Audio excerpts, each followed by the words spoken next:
Olá, você está ouvindo a mais um episódio do podcast da CPT Bahia. Esse episódio em especial faz parte da programação da Semana de Comunicação em Combate ao Trabalho Escravo da Comissão Pastoral da Terra. Eu sou Raíza Lima e para trazer à memória os problemas e as perspectivas do combate à escravidão no Brasil, conversaremos com Xavier Plassat, um dos coordenadores da campanha De Olho Aberto para Não Virar Escravo, que esse ano completa 25 anos. Xavier Jean-Marie Plassat tem 72 anos e é francês. Veio ao Brasil em 1983 para devolver à terra cearense o corpo do jovem frei Tito de Alencar Lima, mártir da ditadura militar. Xavier é frade dominicano desde 1971 e é agente da Comissão Pastoral da Terra pela Regional de Araguaia do Tocantins desde 1989. É formado em Ciências Políticas, Economia e Administração pelas universidades de Paris e Lyon e também em Revolução Estudantil e Mobilização Social pela Universidade Popular das Ruas de Paris, além de possuir cursos de Filosofia e Teologia. Xavier faz parte da coordenação colegiada da Campanha Nacional da CPT para Prevenção e Combate ao Trabalho Escravo desde a sua fundação em 1997. Xavier, é um grande prazer conversar contigo hoje. Em 2022, a campanha de prevenção e combate ao trabalho escravo da Comissão Pastoral da Terra completa 25 anos. Seu trabalho de incidência política e consolidação dos registros de trabalho escravo no Brasil contribuiu de forma determinante para o resgate de mais de 58 mil trabalhadores ao longo desses anos. Mas a luta da CPT contra a escravidão não começou em 1997. Um de seus fundadores foi Pedro Casaldáliga, bispo que denunciava desde a década de 70 a expansão da fronteira agrícola na Amazônia a partir da exploração de peões migrantes. O que significa essa memória para a luta contra a exploração da classe trabalhadora no Brasil? Então, é verdade que essa campanha ela tem uma data para começar, que foi 97. Mas, ao começar, ela já coloca claro de onde ela veio e a que ela veio. Né? Na verdade, na época, eu também estava recém-entrado na Comissão Pastoral da Terra, e nessa região norte do Brasil, e junto com outras equipes do nosso regional, que então abrangia parte do Mato Grosso e parte do Pará, além do Tocantins atual, nós ouvíamos informações, relatos dos nossos colegas lá na frente, na fronteira da expansão agrícola sobre a Amazônia, no arco do deflorestamento, como se chama, dizendo nós estamos, de uma certa maneira, correndo atrás do leito derramado, pela falta de atenção, de vigilância, de capacidade de nós da CPT, que estamos em todos os pontos da rota da escravidão, que não inicia no Pará ou no Mato Grosso, ela termina justamente lá. E por isso que foi no Mato Grosso que Pedro Casaldáliga lançou o alerta, porque ele viu com seus próprios olhos essa realidade. E a mesma razão que fez com que, na mesma época, nossa CPT de Conceição da Araguaia denunciou casos, um caso famoso foi o caso Volkswagen, uma imensa fazenda possuída pelo consórcio Volkswagen, pela grande multinacional. Então, está na linha de frente, sim, da expansão da agropecuária sobre a floresta amazônica, mas o trabalhador que faz esse papel, ele foi aliciado bem a montante no Piauí, na Bahia, no Maranhão, nos estados do Nordeste em geral. E aí veio essa cobrança, dizendo, gente, se a gente abrisse o olho ao longo desse longo caminho que esses trabalhadores percorreram, desde o lugar de aliciamento até o lugar de exploração, não estaríamos justamente tentar consertar uma situação que não tem mais conserto, a não ser o resgate, a denúncia, e num tempo que não tinha esse sistema de fiscalização. Então, daí nasceu essa ideia de uma campanha. Vamos nos colocar nós mesmos em campanha, para abrir o olho nós mesmos para essa realidade. E assim fazendo, abrir o olho junto com os trabalhadores, as comunidades com as quais a CPT está engajada e trabalha, e alertar a sociedade e o Estado. Então, o que significa essa memória é a importância de não se conformar com as aparências, ir até o fundo da realidade, abrir o olho mesmo, ver o que os outros não veem, e se deixar incomodar para essas coisas que, com o tempo, nos acomodamos a considerar como o normal, né? E perfeitamente anormal esses milhares de trabalhadores fugir da miséria, da precisão e cair nas mãos de aliciador, de exploradores, ser tratado pior que animal, feito mercadoria, feito coisa. Então, e perfeitamente anormal, ou melhor, nos informa qual é a norma vigente nesse capitalismo selvagem, que 90%, 80% deles sejam de cor negra. Isso é um fato comprovado, que só faz reforçar que a mesma percentagem nós encontramos na violência policial, na encarceração nas penitenciárias e nas violações de direitos de todo tipo. Então, o que significa a memória dessa campanha para mim é essa importância de, em todos os aspectos da nossa vida, não somente da questão do trabalho escravo, né? Prestar uma atenção absoluta ao outro, ao que está ao meu lado, ao direito violado de quem está ao meu lado, e a não me conformar e a tentar entender de onde isso vem e qual é a razão disso para ir contra esse absurdo.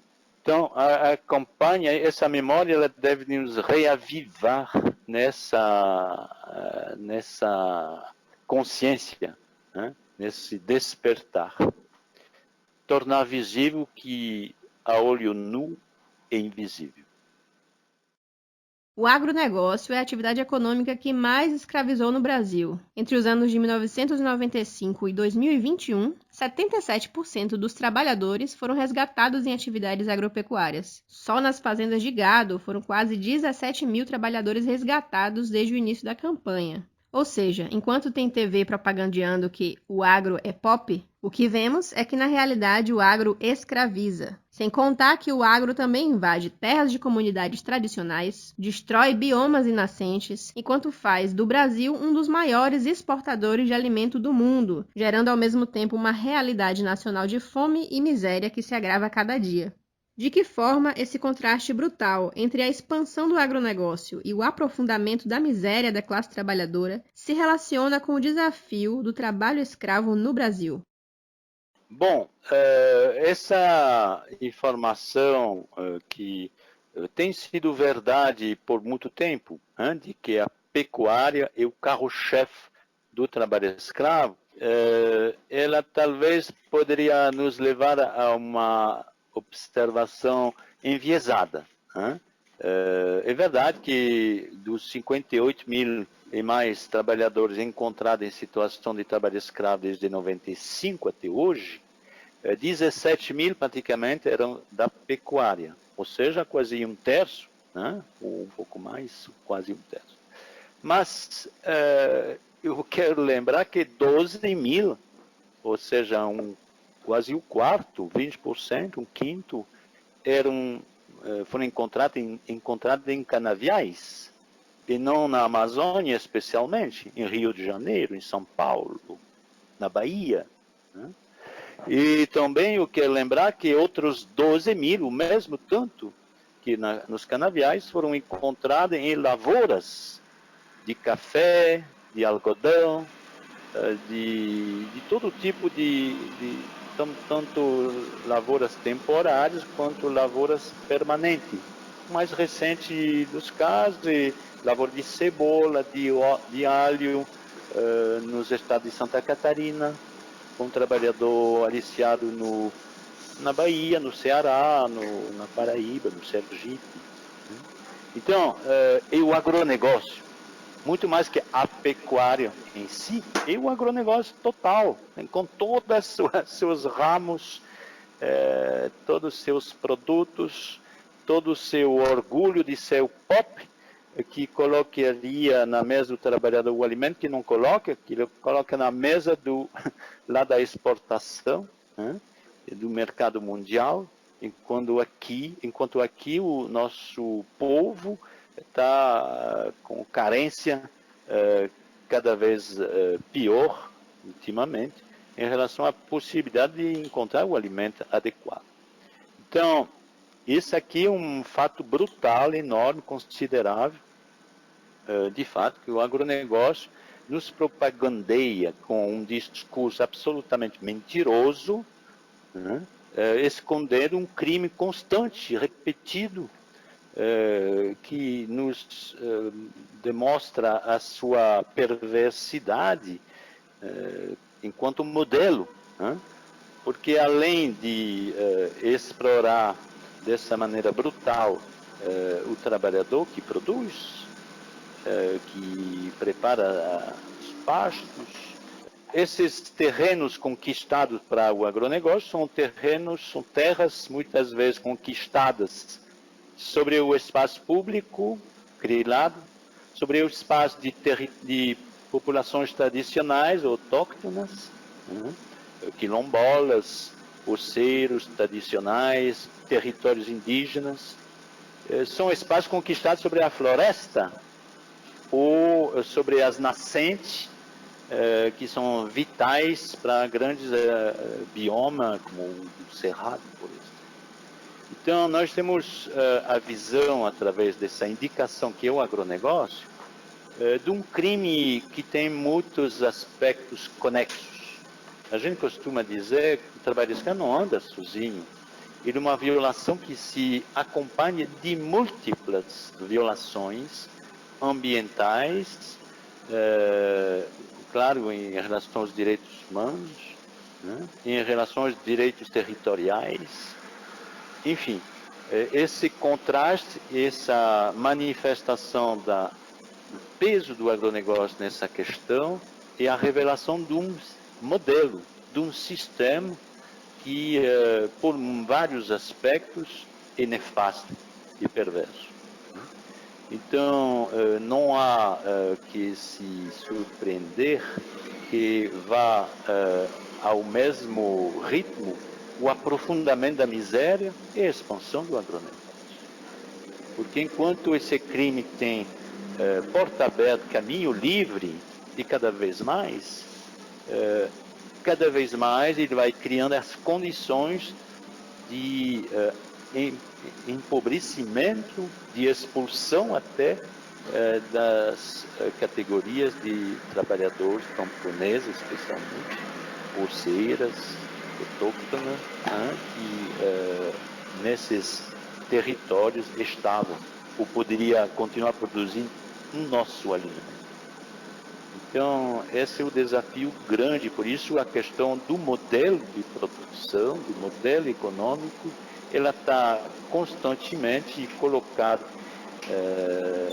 na atualidade pela importância dessas imagens que o trabalho escravo nos revela, que foi provavelmente muito importante essa possibilidade de forma legal, oficial, mostrar ao mundo: este é o Brasil que escraviza, esses são os nomes das empresas que escravizam, esses são esses cargos da vida que se faz de bons alunos da comunidade internacional e que são os malditos que estraga nosso bioma e mata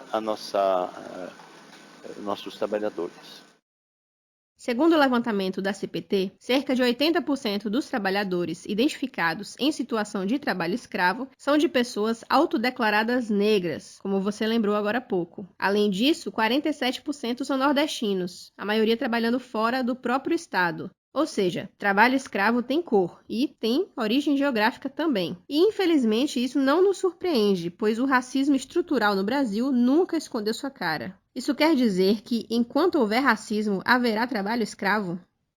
Bom, historicamente, os dois fenômenos são conectados na história do Brasil. Poderíamos dizer, o Brasil se construiu nessa base, né?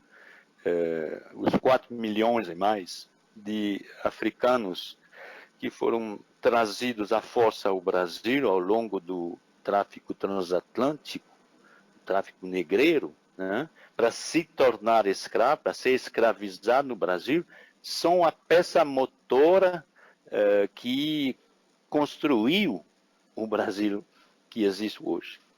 E a gente sabe que a abolição proclamada pela princesa Isabel em 1888, ela só sancionou já um processo que estava, em vez de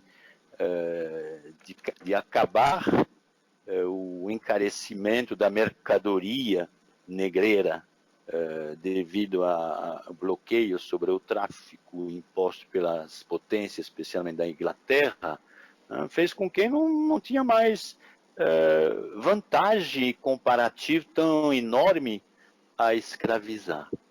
Portanto, caiu a escravização legal do trabalhador. Mas não mudou nada. Ou seja, não foi acompanhada de nenhuma medida de reparação, de assentamento, de acesso à terra. Pelo contrário, a lei da abolição segue de 38 anos a lei de terra, que tornou inacessível a terra a quem não tivesse dinheiro para comprá-la. Ou seja, o sistema já pensou antecipadamente, não, vamos ficar na mesma, mas mudando as aparências. Então, o trabalhador que antes era legalmente escravizado passou a ser explorado em condições que em pouco diferiam da situação da escravidão. Ele deixava de ser propriedade, ele deixou de ser às custas do seu dono, ele teria que se virar a si mesmo a partir de uma mixaria paga na forma de salário eventual. Ou seja, nós sabemos que o que seguiu-se à abolição da escravidão foi a manutenção do mesmo. Então, que seja a mesma população que tenha continuado a ser vítima desse sistema é exatamente o normal previsto. E por isso que quando a Corte Interamericana de Direitos Humanos da OEA, na sentença famosa de dezembro de 2016, há 6 anos, nem 6 anos, 5 anos, condenou o Estado brasileiro no caso da Fazenda Brasil Verde, um caso levantado pela própria Comissão Pastoral da Terra, levada ao conhecimento da Comissão Interamericana no início dos anos 90, no início dos anos, sim, decorrer dos anos 90, final mais dos anos 90, ela, na sua sentença, ela diz de forma bem clara, no Brasil, o que está vigorando é uma discriminação estrutural histórica. Ou seja, essa prática do trabalho de escravo não é um acaso, um acidente, um resultado da maldade de fulano, o Beltrão. Ela é um resultado de uma sistemática estrutural, de uma situação de escravidão, de escravização historicamente construída e que nunca foi desconstruída na realidade, a não ser nos seus aspectos formais. Ela virou ilegal, enquanto o trabalho escravo, que nos permite hoje de realizar resgate, porque nós estabelecemos um parâmetro, um limite entre o que é tolerável e o que é intolerável. Mas muito do que é considerado tolerável já está muito abaixo de uma linha de humanidade decente. Então, claro que nós Claro que tem que ter uma definição legal, e o Brasil tem uma definição legal muito avançada em relação ao que é o trabalho escravo. Deixou de considerar a hipocrisia de considerar como trabalho escravo exclusivamente a situação do trabalhador acorrentado, do qual a liberdade formal seria negada, para dizer, não, qualquer um que é tratado pior que animal, em condições degradantes, com jornada de trabalho exaustiva, sim, é trabalhador escravizado, em condição análoga à de escravo. Então, esse racismo estrutural, realmente, ele é a mancha profundamente inscrita no DNA do Brasil e que precisa um trabalho secular para ser extirpada, né?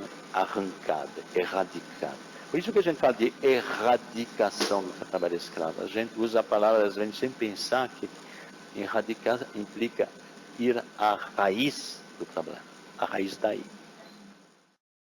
Há pouco tempo foi lançada a nova edição do Caderno Anual de Conflitos no Campo, produzido pela Comissão Pastoral da Terra, no qual você assina um artigo sobre os 25 anos da campanha De Olho Aberto para Não Virar Escravo. E no dia 19 de maio, estreia nos cinemas o filme Pureza, com Dira Paz no papel principal, que é baseado em fatos reais e traz a saga de uma mulher em busca de seu filho que foi escravizado. Um filme que, digamos assim, nunca foi tão atual. Há 27 anos, o Brasil começou a construir uma política nacional de prevenção e combate ao trabalho escravo que se tornou destaque internacional. Mas tantos anos depois, conforme os registros minuciosos que a CPT realiza, o número de pessoas encontradas em situação de trabalho escravo não parece diminuir. Produções que divulgam esse panorama, como o Caderno de Conflitos e o filme Pureza, ajudam a manter atualizada a denúncia dessa realidade que ainda persiste. Será que é possível identificar onde está a falha dessa política nacional que, apesar do trabalho incansável do Grupo Especial de Fiscalização Móvel, ainda assim não consegue erradicar o trabalho escravo no país? Bom, por algum tempo a gente se animou com as estatísticas quando, a partir de 2002, sobre 2003, já no final do governo Fernando Henrique, já depois de 7 anos de Grupo Móvel, os números pareciam explodir. Quando nós chegamos a um total anual de trabalhador encontrado em situação de escravidão, que beirava os 5 mil em 2003, 6 mil em 2007. Mas esses 60 mil quase trabalhadores que resgatamos da escravidão nesses 25, 27 anos, são pouca coisa. Não sabemos, na realidade, quantos, para cada trabalhador encontrado em situação de escravidão, quantos não foram encontrados, quantos nunca foram denunciados, quantos nunca foram identificados. Então, a gente tem que fugir de uma ideia simplória, inclusive, mesmo a partir de um relato tão bem feito como o relato de conflitos da CPT, ele só é capaz de nos mostrar os números que vêm a ser visibilizada através de uma denúncia, de uma ação, infelizmente, muitas vezes, através de uma morte. E quando tem uma morte, é difícil de esconder, né? Mas quando 1000 situações permanecem ocultas, esses números que nós publicamos não falam delas. Elas são um indicador que tem e que possivelmente tem muito mais. E, por exemplo, ninguém vai acreditar que esses 1000 trabalhadores encontrados, em média, nos últimos 6 anos, a cada ano, em média, né, são a realidade do trabalho escravo no Brasil. Não são a realidade. É uma parcela ínfima da realidade que conseguimos apreender. Inclusive porque durante esses anos todos houve um retrocesso considerável, não somente da legislação trabalhista, do que vem a ser considerado como normal no tipo de exploração do trabalhador, mas ainda nos meios, nos recursos disponíveis para combater os ilícitos. para fiscalizar não somente o trabalho, mas as violações do meio ambiente, outras mil violações, as invasões de territórios indígenas. Nós tivemos, nesses últimos 8 anos, podemos dizer, uma situação de laxismo crescente, de flexibilização, de porta aberta ao crime, né? De normalização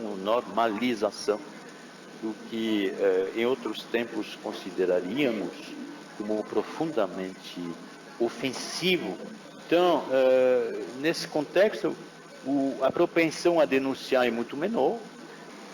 E milagre, inclusive, nas circunstâncias atuais, quando nós temos um grupo móvel de fiscalização que é carente de 40% do efetivo teórico que ele deveria ter, faltando quase 1.500 ou 1.600 auditores fiscais, né?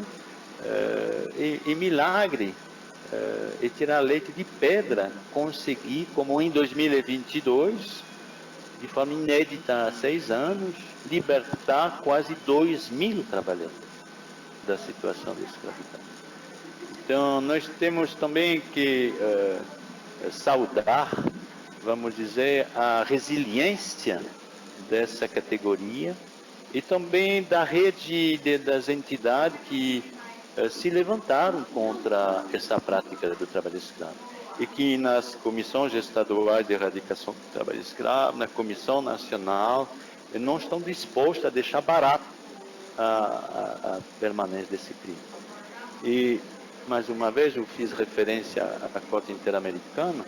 Na sua mesma sentença brasileira, ela diz que proibia qualquer retrocesso na política nacional de combate ao trabalho escravo. É bom saber que essa política ela tem sido considerada pelas instâncias internacionais como um modelo para a comunidade internacional. O Brasil foi, até então, era o único país a ter considerado, levado a sério essa questão e construído uma política que vem sendo pacientemente desconstruída, a não ser que consigamos, em breve, mudar o rumo desse país. E para fechar a nossa conversa, pensando ainda em políticas nacionais de combate ao trabalho escravo, já que estamos em ano de eleições, cabe a nós, eleitores, cobrar dos candidatos uma agenda que tenha essa pauta em evidência e também não deixar de cobrar os governantes eleitos, desde já e também depois das eleições. E essa pauta não pode deixar de lado questões estruturais, como o acirramento da pobreza, a concentração da terra, a invasão dos territórios das comunidades indígenas e tradicionais e a falta de políticas públicas para a agricultura camponesa e para a geração de emprego. Que ações nós podemos assumir para pressionar a visibilidade dessas pautas nas eleições de 2022?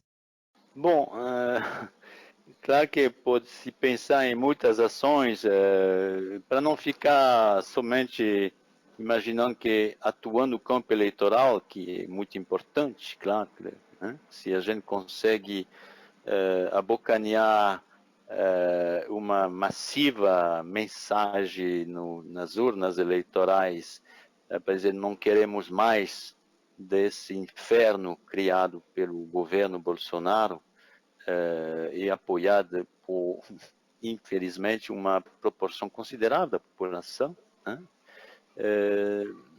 Nós temos que ir para ações que sejam de impacto e que convença a nossa população.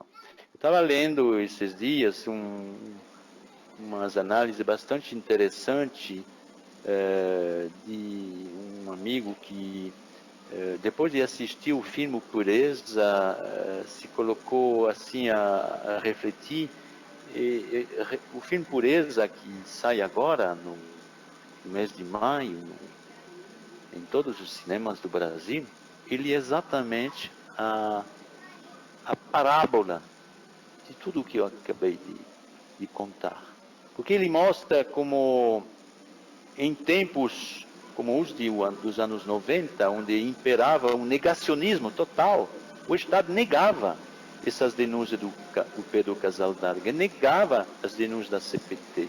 Foi preciso essas denúncias levadas pela CPT até a Subcomissão de Direitos Humanos da ONU em Genebra, até a OIT também em Genebra, até a OEA em Washington e também até Bruxelas, no Parlamento Europeu, né? Graças a grandes personalidades que se implicaram, se envolveram nisso, como, por exemplo, o presidente da UAB na época, Marcel Lavener, ou o Procurador-Geral da República da época. Mas esse tempo de negacionismo, ele tipicamente é esse tempo que vivemos agora. Nesse tempo de negacionismo, uma mulher chamada Pureza se armou de coragem e foi atrás do seu filho desaparecido quando ia para o garimpo fazer fortuna, né? E depois de meses e anos não reaparecia. E ao andar de fazenda em fazenda, carvoaria em carvoaria, se deparou com o trabalho escravo e resolveu, com a ajuda de um singelo gravador e de uma máquina fotográfica emprestada pela CPT do Maranhão, na figura do Padre Flávio, documentar, gravar, fotografar e juntar tudo isso e junto com a CPT levar isso ao conhecimento de Brasília. E aí foi uma gota d'água junto a outras tantas ações organizadas na época que provocou a ruptura no negacionismo, a obrigação de abrir o olho e de criar o grupo móvel de fiscalização. Nós precisamos hoje de milhares de purezas. E nós precisamos levar essa mensagem, essa ordem de missão a todos os cidadãos, todas as companheiras nossas. Então pode ser até uma coisa muito bonita. No Dia das Mães, gente, não sei se já teria passado ou se deixou passar quando vocês ouvirem essa mensagem, mas que tal? Leva a sua mãe a assistir o Pureza e bate um papo em família e veja como essa história não pode continuar e que para que ela não continue, temos que tomar posição, tomar postura. E isso tem que vir da base do nosso país. Um amigo, a partir de Pureza, ele tece uma reflexão para dizer, mas esses conflitos que a CPT relata no seu relatório, esse agronegócio que tanto arruína não somente os nossos biomas, mas a capacidade de subsistir da nossa população mais pobre, tudo isso é interligado, tudo isso é interconectado. Então, uma mudança no modelo que impera hoje e dita ao Brasil o seu caminho é urgente, indispensável. Na falta disso, iremos continuar outros 500 anos de escravidão.